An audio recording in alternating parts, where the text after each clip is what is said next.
বাংলাদেশের দ্বিতীয় ওবায়দুল কাদের হইতেছে এনসিপির নাসিরউদ্দিন পাটোয়ারি ভাই।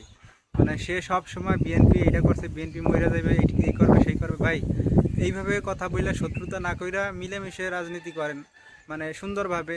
এইভাবে করলে তো একে অপরের শত্রু হয়ে যাইবেন।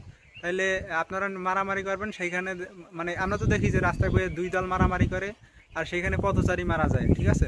তো এইরকম করেন না, তাতে আমাদের জনগণেরও ক্ষতি। আপনারা ভালো মন্দ থাকবেই, একটা দলের ভিতরে বিএনপি অনেক বড় দল, ঠিক আছে? ওইখানে চোরবাটপার ওইখানে ঢুকে গেছে, এখন তারা তো যেখানে দেখে অপরাধ করছে বিএনপির কেউ, সেখানে তারা তো বাদ দিয়ে দিতেছে। তো পুরো দায়টা ওইখানে দিয়ে লাভটা কি?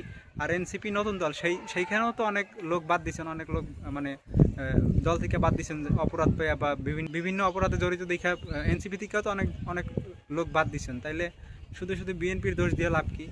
আপনারা মিল্লামিশা থাকেন, মানে মিল্লামিশা রাজনীতি করেন সুন্দরভাবে। ওবায়দুল কাদেরের মতো শুধু বললেন না, মানে বিএনপির বদনাম কইরেন না।